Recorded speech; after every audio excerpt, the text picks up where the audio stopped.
consistency and practice that is required of our seats and our duty and our oath to our responsibilities. I'm amazed at, and I love the fact that Trump lives rent-free in the Democrats' heads every day. That is a beautiful thing, even though we're here talking about the impeachment inquiry of Joe Biden. With that said, in Romania, while Joe Biden was president, he was directly involved in the United States policy and anti-corruption efforts in Romania. That's a fact.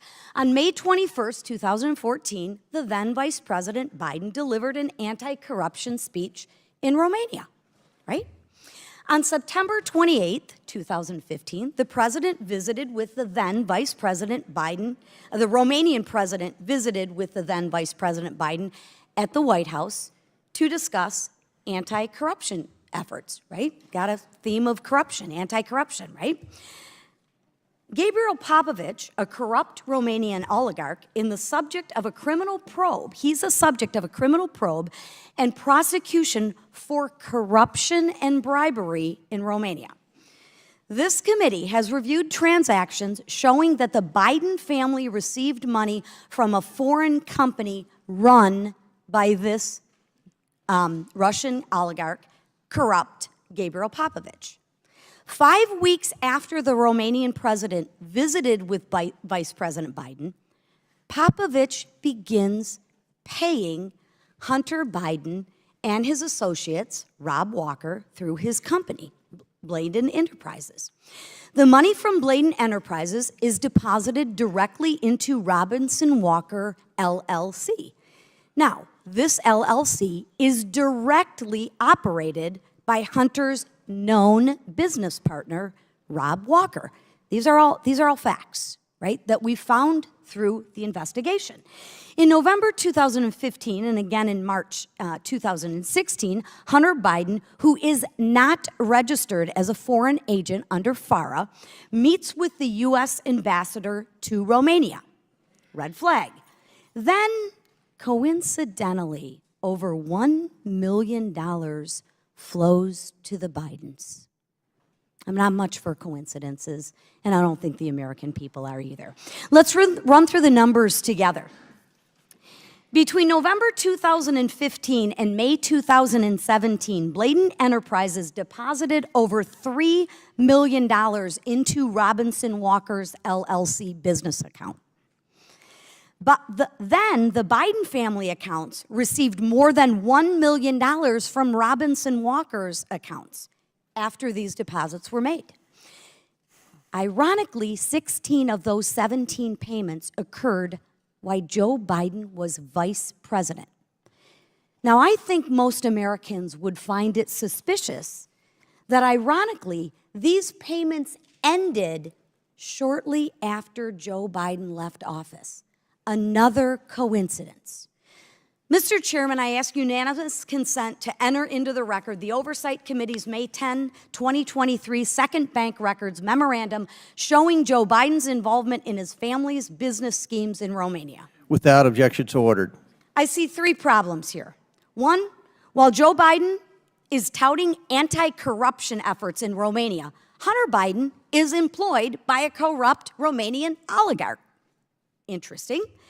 In direct violation of FARA, Hunter Biden meets with the U.S. ambassador to Romania while being paid by Gabriel Popovich. What was Hunter Biden selling to the Romanian oligarchs for millions of dollars? I'd still like to see a contract of that. Professor Turley, I know I'm almost out of time, but you've previously said that Hunter Biden could be charged under the Foreign Agent Registration Act. Can you explain why? Gentlelady's time's expired, but please feel free to answer the question, Mr. Turley. Much of the conduct described in these disclosures does seem to fit what we saw with the charges of Paul Manafort in terms of being a foreign agent. Some of this does appear to be that type of lobbying on the part of Hunter Biden. The failure to register as an agent, of course, helped conceal that, but that's not necessarily the motivation behind it. The question is, Should he have registered as a foreign agent during the course of this conduct? And it just seems to me, looking at the Paul Manafort indictment, that there's considerable overlap in terms of the type of actions taken. Perhaps there's a two-tier justice system. With Mr. that, I Chairman, yield back. May I ask unanimous consent? Chair now recognizes Ms. Ocasio-Cortez for 5 minutes. Thank you, Mr. Chair. Now, it has been repeated, and I would also like to repeat that the allegations being presented by the majority are extremely serious, and the prospect of impeachment is also a gravely serious matter, which has been echoed by our witnesses today. And any serious impeachment investigation or inquiry relies on firsthand sworn testimony of witnesses to high crimes or misdemeanors. Today, the Republican majority has called in 3 witnesses to advance their case. Mr. Turley, I have a simple question for you. In your testimony today, are you presenting any firsthand witness account of crimes committed by the President of the United States? No, I'm not. No, you are not. Ms. O'Connor, you are the second Republican witness here today. Have you, in your testimony, presented any firsthand witness account of crimes committed by the President of the United States? I have not. Thank you. Now, Mr. Dubinsky, as the third and final Republican witness in this hearing, have you, in your testimony, presented any firsthand witness account of crimes committed by the President of the United States? I have not. And Professor Gerhardt, given that you are the minority witness, I assume the same, correct? I am not a fact witness, correct. Thank you. And to clarify, 2 individuals presented today who do have firsthand accounts surrounding the progeny of these allegations are being blocked from testifying by the Republican majority. And I want to explain why this is important. Members of Congress, all of us in this hearing, are not under oath, as we are presently covered by the speech and debate clause. Isn't that correct, Professor Gerhardt? That is correct. And the speech and debate clause covers all statements by a member of Congress, whether they are factual or not.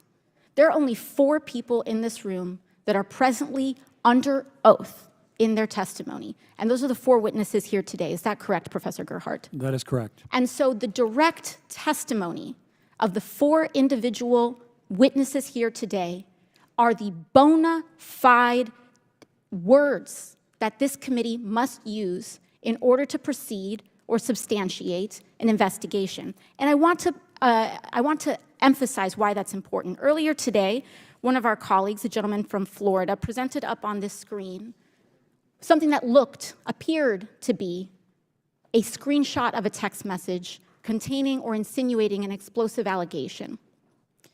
That screenshot of what appeared to be a text message was a fabricated image. It was a fabricated image. I don't know where it came from. I don't know if it was the staff of the committee, but it was not the actual direct screenshot from that phone. And in fact, I would like to submit to the committee the actual full context from the Ziegler Affidavit number 1, Exhibit 402, of the full text of that exchange. Do I have permission from the chair? Importantly, what was brought out from that fabricated image excluded critical context that changed the underlying meaning and allegation that was presented up on that screen by this committee and by members of this committee. Now, they are well within their right to do that because they are covered by the speech and debate clause. This was not submitted by a material or fact witness under oath. That was not submitted by a material or fact witness under oath. The impeachment inquiry, any impeachment inquiry, regardless of party, is an extremely serious matter. Professor Gerhardt, in the impeachment inquiry into President Clinton, were there key fact witnesses that were presented during those proceedings? They were not in the House. Mm-hmm. In the Senate, were there any? There were. There were in the Senate.